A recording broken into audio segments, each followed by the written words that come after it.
First of all आज जो हम पढ़ने जा रहे हैं उसमें हमारा मेन जो टॉपिक है वो ये है कि हम इस किडनी के फंक्शन को समझेंगे और किडनी के स्ट्रक्चर को समझेंगे। मोस्ट ऑफ द टाइम हम इस लेवल पे आके हमें ये तो पता होता है कि किडनी का फंक्शन क्या है। बहुत से स्टूडेंट्स को पता है कि किडनी जो है ना वो यूरिन फॉर्मेशन में बॉडी का मेन पार्ट और मेन रोल प्ले करती है।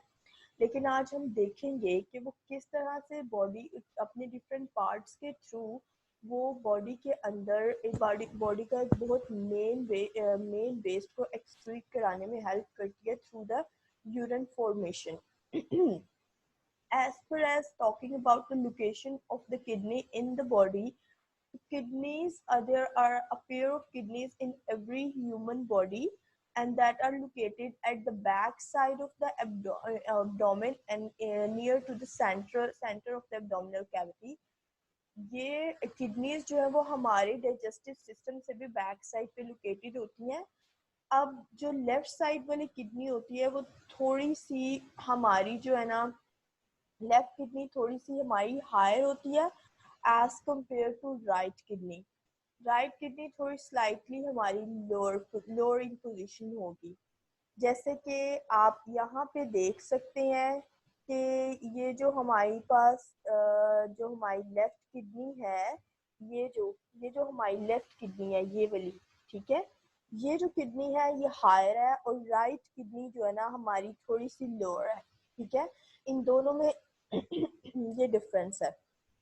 अब अगर मैं बात करूं अपनी उन किडनीज की जो कि आपको नजर आ रही है यहाँ पे, तो यहाँ पे इन्होंने कुछ हमारे लिए लेबलिंग्स की हुई हैं। ठीक है, लेबलिंग्स में हमारा क्या इशू आ रहा है कि देखें यहाँ पे उसने लेफ्ट रीनल आर्टरीज बताई हैं। ये जो आपको बहुत ये जो हमारी हमारी रेड कलर में आपको नजर आ रही है, ये हमारे पास ये जो है ना ये रेड, ये हमारे पास आर्टरी है। जो ब्लू में हमें नजर आ रही है जिसको मैं हाईलाइट कर रही हूँ पर्पल कलर से, ये हमारे पास जो है ना वेन है। ठीक है, अब अब हमारे पास ये जो है ये मेन वेन है। अब आप देख लें कि ये तो मेन आ रही हैं जो बॉडी के थ्रू, अब जो एंटर हो रही हैं किडनी में वो एक पॉइंट के थ्रू एंटर हो रही हैं जिसे हम कहते हैं हाइलस। हाइलस एक ऐसा पॉइंट है from where the arteries enter to the kidneys and expand to the whole kidney for the blood supply. As you all know that blood contains the nutrients and the waste material in the body, so that kidney may extract that materials and and excrete them throughout the body in the liquid form, and that liquid form is called the urine formation.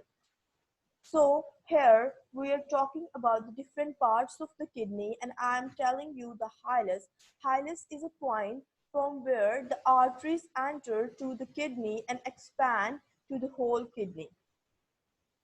That next is that there is a right renal vein.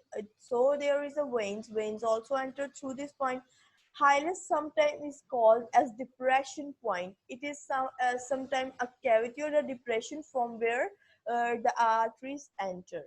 Now there is a renal there is a renal pelvis.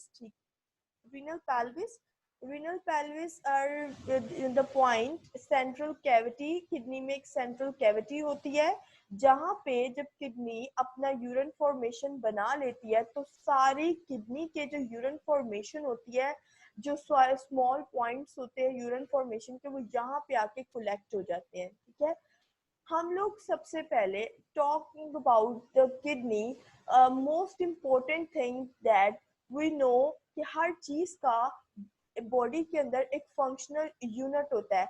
जैसे कि human body composed of cells, तो cell क्या हुआ, वो human body का एक बहुत बड़ा एक फंक्शनल यूनिट है स्मॉलेस्ट लेवल पे, जिसकी बेस पे आगे सारे फंक्शन हो रहे हैं। तो ऑब्वियसली किडनी का भी यहाँ पे एक फंक्शनल यूनिट होना चाहिए, और उस फंक्शनल यूनिट को हम नेफ्रॉन कहते हैं, जो कि एक बहुत माइन्यूट लेवल पे यूरिन फॉर्मेशन करते हैं। There are millions of nephron in each kidney.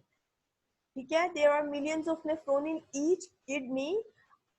अब क्या वो अब हम लोग के पेल्विस का क्या फंक्शन है कि obviously there are millions of nephrons in each kidney, तो उन हर नेफ्रॉन से जो क्वांटिटी ऑफ यूरिन बन रही है वो एक पॉइंट पे आके हमारे पास कलेक्ट हो जाती है, और उस पॉइंट को हम रीनल पेल्विस कहते हैं, जो कि किडनी की एक सेंट्रल कैविटी है। ओके, अब यहाँ पे सेंट्रल कैविटी तो यहाँ पे हो गया जमा। अब इसको हमने किडनी से बाहर लेके आना है यूरिन को। यूरिन को बाहर लाने के लिए अल्लाह ताला ने हमें दिए हुए हैं अल्लाह ताला ने हमें दिए हैं ureters and ureters, and this is the ureters जिनको मैं अभी हाईलाइट कर रही हूँ। ये जो है ना, ये यूरिटर्स हैं, ठीक है। अब इनका क्या फंक्शन है यूरिटर्स का? ये जो यूरिटर्स है ना, ये हमारे पास इस तरह से जाते हैं, हमारे पास back to back kidney, kidney से ये हमारे पास ब्लैडर तक जाते हैं। ब्लैडर तक ये यूरिटर्स हमें लेके जाते हैं। किडनी किडनी के अंदर से ये यूरिटर निकल रहे हैं और ये पेल्विस के पॉइंट से ही निकल के ब्लैडर को टच करते हैं। और यूरिनरी ब्लैडर जो ऐसा पॉइंट है कि जो जहाँ पे यूरिन कोलेक्ट होता है, ठीक है।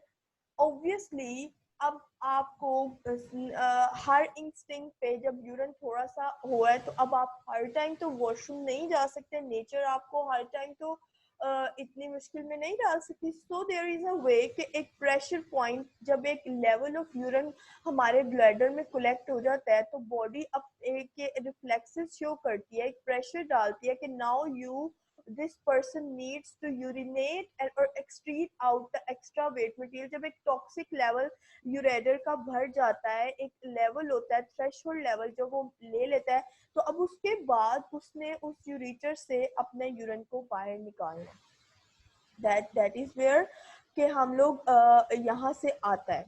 ओके, अब ब्लैडर तक तो यूरिन आ गया, अब उसके आगे भी हम लोगों ने उसको बाहर निकालना है अपनी बॉडी से। अब वो बॉडी से जब बाहर निकलता है तो अल्लाह ताला ने वहां पे भी हमें एक डक्ट दी है, और उस डक्ट को हम यूरिथ्रा कहते हैं, और वो ये है यूरिथ्रा। अब वो यूरिथ्रा यहाँ से हमें टच होके यहाँ जा रही है, ठीक है। आप देख सकते हैं यहाँ पे अब ये यूरिथ्रा ओपन ओपन ओपन कहाँ होती है बॉडी में? यूरिथ्रा में देर फीमेल्स के अंदर पार्ट होता है, रिप्रोडक्टिव पार्ट, जिसे हम विजाइना कहते हैं, ये वहां पे ओपन होता है। और मेल्स में ये पीनस के थ्रू। विजाइनल एंड पीनस जो दोनों हैं, ये मेल और फीमेल के रिप्रोडक्टिव एक्सटर्नल ऑर्गन्स है।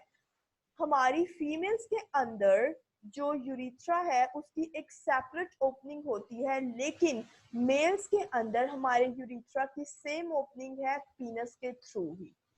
तो हमारी फीमेल्स के अंदर विजाइना के थोड़ी सी अबव जाके इस यूरिथ्रा की ओपनिंग होती है, लेकिन मेल्स में ये पीनस के थ्रू ही बाहर निकलता है, यूरिथ्रा की ओपनिंग होती है। अब हर एक चीज को कंट्रोल करने के लिए एक गेटवे चाहिए होता है। जैसे हमारे स्टोमिक में कुछ स्फिंक्टर मसल्स प्रेजेंट होते हैं कि वो फूड को, हमारे स्टोमिक एक स्टोरेज बैग है जो फूड को स्टोर करता है, ठीक है। अब हमारे स्टमक के अंदर जब इंटेस्टाइन में एब्जॉर्प्शन करनी होती है, डाइजेशन का फर्दर लेवल प्रोसीड करना होता है, तो मसल्स प्रेजेंट होते हैं स्टोमिक के एंड ऑफ द ओपनिंग पे, जो कि इंटेस्टाइन से कनेक्ट करती है, जो कि फूड को अलाउ करती है कि वो इतना पोर्शन इंटेस्टाइन में जाएगा, इतना नहीं। ऐसे ही नेचर ने हमारी ब्लैडर के अंदर कुछ स्फिंक्टर मसल्स दिए हैं जो कि हमारी जो कि यहाँ पे प्रेजेंट होते हैं यूरिथ्रा के साइड पे। बॉडी से यूरिन का आउटपुट कितना एक्सक्रीट होना है और उसके उसके आउटपुट और को वो कंट्रोल करते हैं स्फिंक्टर मसल्स कि जब reflect, obviously if a person needs to urinate तो उसको एक स्पेसिफिक प्लेस चाहिए। बच्चों के अंदर ये स्फिंक्टर मसल्स का जो रिफ्लेक्स है वो इनवॉलेंट्री होता है। इनवॉलेंट्री मतलब they don't know how to control it. आहिस्ता आहिस्ता जब हम उन्हें लर्निंग प्रोसेस से गुजारते हैं, वो बड़े होते हैं, हम उन्हें बताते हैं कि you need to who learn it कि इसको आपने वॉशरूम जाके यूरिनेट करना है एक स्पेसिफिक प्लेस पे, तो वो उस रिफ्लेक्स को लर्न करते हैं और आहिस्ता आहिस्ता ये रिफ्लेक्स जो है ये इनवॉलेंट्री हो जाता है। दैट इज हाउ नेचर ने इसको इनवॉलेंट्री से वॉलेंट्री में शिफ्ट किया, यानी कि you have the power to control it कि आपने कब यूरिनेट करना है कब नहीं करना। और उस मसल्स को ये बचपन में इनवॉलेंट्री होता है, लेकिन जैसे जैसे आप इसको लर्न करते हैं इस रिफ्लेक्स को तो ये वॉलेंट्री हो जाता है। और ये पार होती है कि आपको प्रेशर फील हो रहा है तो फिर आप उसको खुद से यूरिनेट करते हैं, उसको बॉडी से एक्सक्रीट आउट करते हैं। और ये इस तरह से ये हमारी यूरिन के आउटपुट को ये कंट्रोल करता है। ठीक है। अब यूरिथ्रल ओरिफिस होती हैं जो कि हमारी बॉडी में ब्लैडर यूरिथ्रल ओरिफिस हमारी प्रेजेंट होती हैं। और इस बात से हमें ये पता होना चाहिए कि ये ब्लैडर के अंदर हमारी जो है ना यूरिथ्रल ओरिफिस है।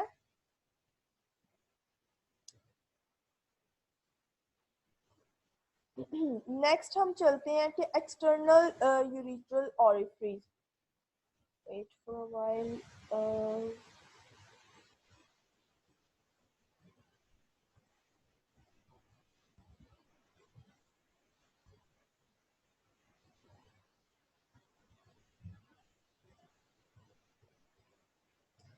यस, अब हम लोग मैं आपको ये बताना चाह रही थी, सॉरी फॉर द इनकन्वीनियंस, कि यूरिथ्रल ओरिफिस होती हैं। ओरिफिस का एक जो हम लोग एक बिल्कुल मतलब होता है ना कि वो क्या है, हम लोगों को पहले स्पेसिफिक टर्म समझनी चाहिए कि उनके बेसिक मीनिंग्स क्या है। देन जब हम उन्हें अपनी साइंस के साथ अपनी बायोलॉजी के साथ रिलेट करते हैं तो हमें बहुत अच्छी समझ आ जाती है। अब ओरिफिस का बेसिक मतलब होता है कि ओपनिंग अ होल। अब यूरिथ्रल ओरिफिस मतलब जो एंड ब्लैडर के अंदर जाके ओपन हो रहा है उसको हम यूरिथ्रल ओरिफिस कह रहे हैं। और यूरिथ्रल एक्सटर्नल यूरिथ्रल ओरिफिस जो कि यानी कि वो एक्सटर्नल यूरिथ्रल ओरिफिस जिससे बॉडी यानी कि वो ओपनिंग जो मैंने आपको बताया कि वजाइना के थ्रू यानी कि वो एनस के करीब जाके, तो नहीं, एनस भी एक ओरिफिस है जिससे बॉडी से हमारा सॉलिड एक्सक्रीटा रिलीज होता है, लेकिन यूरिथ्रल ओरिफिस जहाँ से यूरिन रिलीज होता है। ठीक है। ये हमने पढ़ा किडनी के ऑल रिलेटेड स्ट्रक्चर्स जो कि उसके साथ फंक्शनल है। यूरिन फॉर्मेशन, यूरिन की एक्सक्रीशन में हमारी हेल्प आउट करते हैं।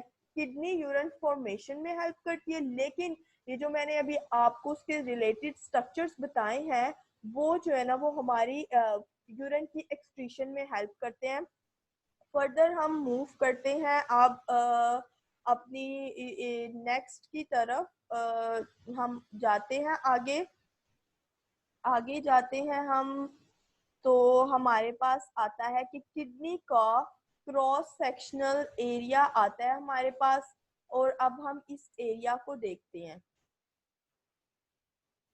चलें इस एरिया को देखते हैं। किडनी का ये हमारे पास स्ट्रक्चर है। क्रॉस सेक्शनल व्यू इसमें ये होता है कि हमने उसको सेंटर से काट दिया है।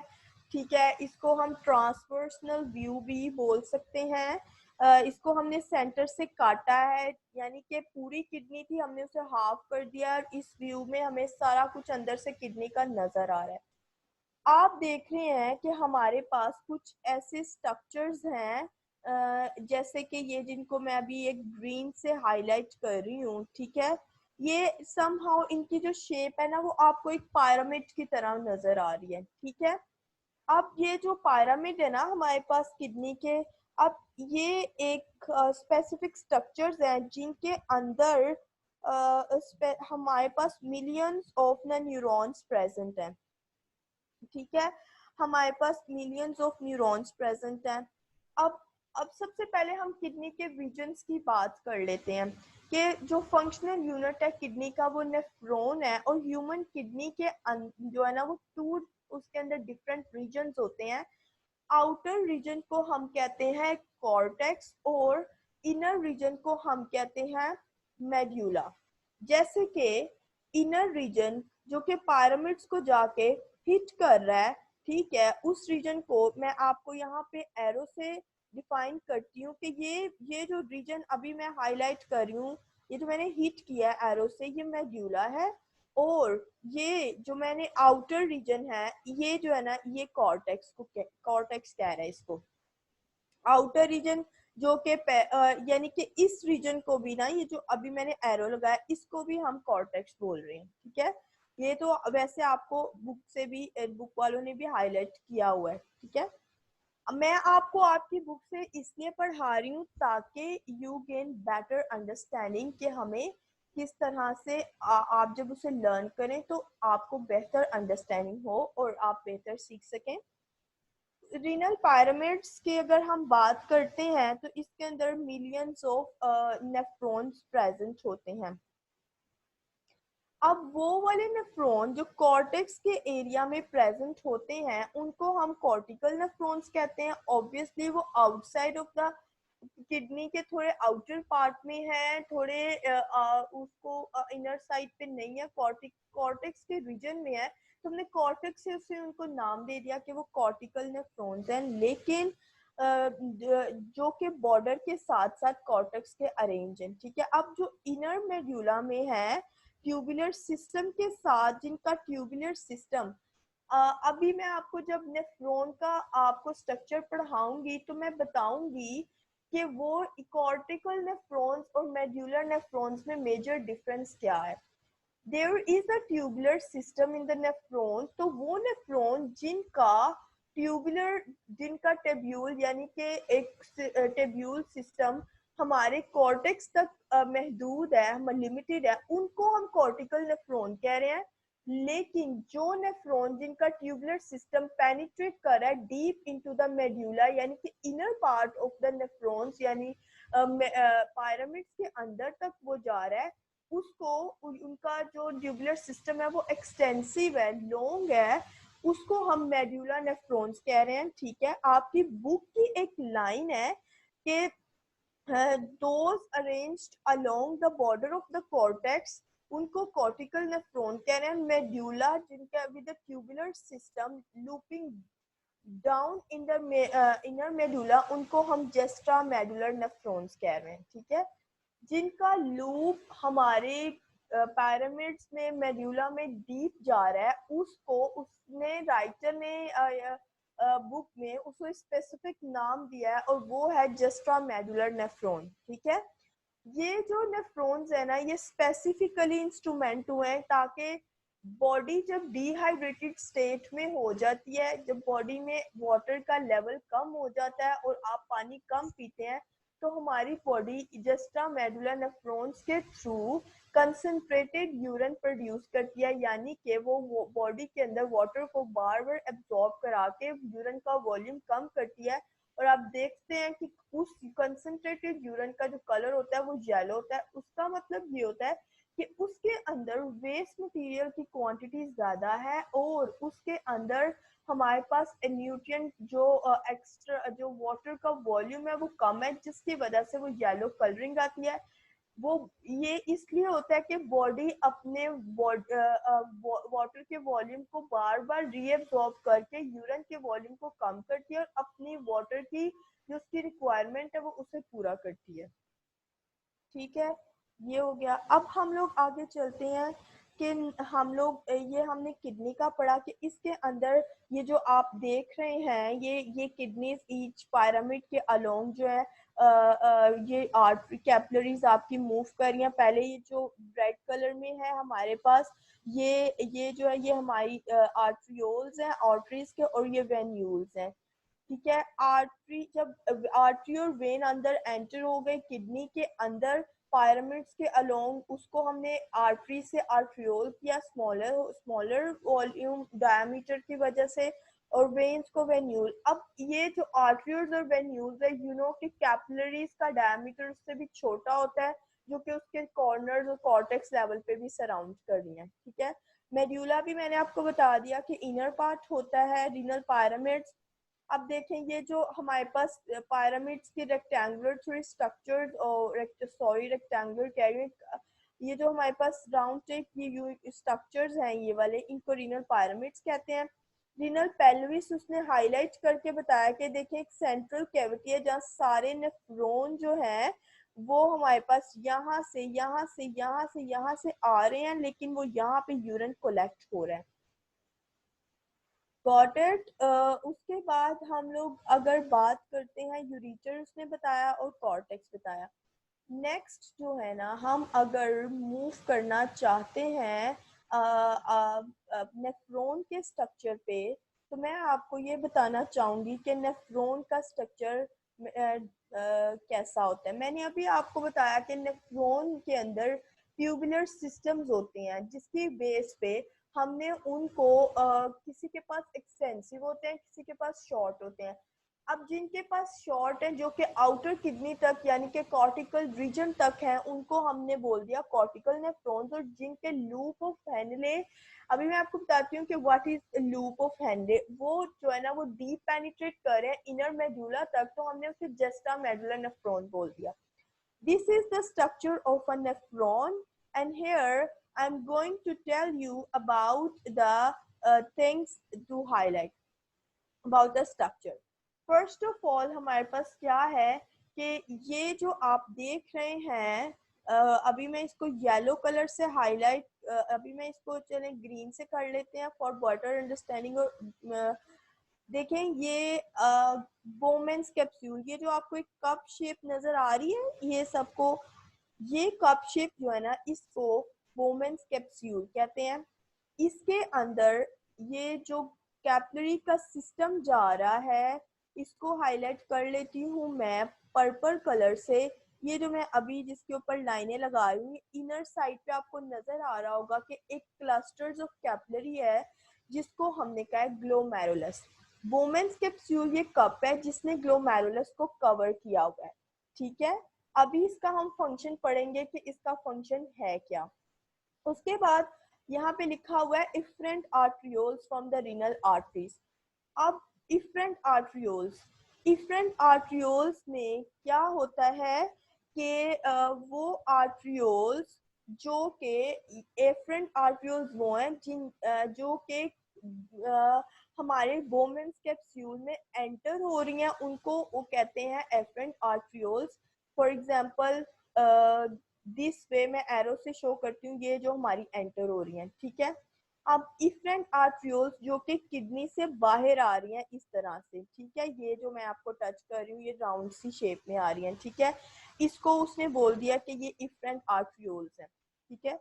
अब आगे हम आगे जो है ना उसने आगे जो स्ट्रक्चर है उसने हमें बताया कि ये एक आपको लंबी सी ट्यूब नजर आ रही है, लेकिन इस ट्यूब के डिफरेंट पार्ट्स हैं जिनकी बेस पे कहीं पे कुछ न्यूट्रिएंट्स एब्जॉर्ब होते हैं, कहीं पे वाटर की एब्जॉर्प्शन कम है और कहीं पे ज्यादा है।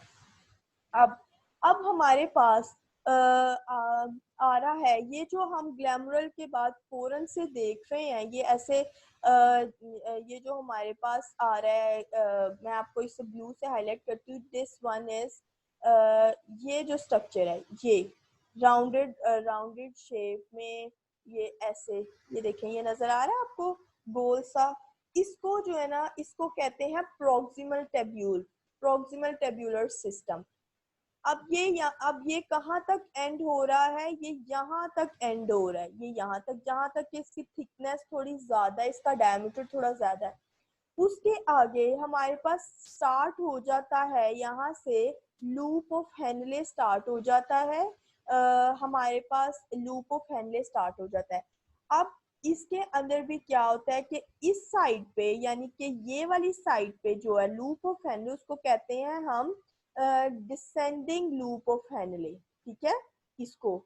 अब ये descending loop of Henle descending limb हो गया, ठीक है। अब आगे वाले को मैं हाईलाइट करने जा रही हूँ रेड कलर से, और वो ये है कि हमारे पास ये जो हमारे पास आ रहा है यानी कि दिस साइड, ये है हमारे पास असेंडिंग लूप ऑफ हेनले। मैं इसको एरो से रिप्रेजेंट करती हूँ और वो एरो यहाँ पे टच हो रहा है, ठीक है।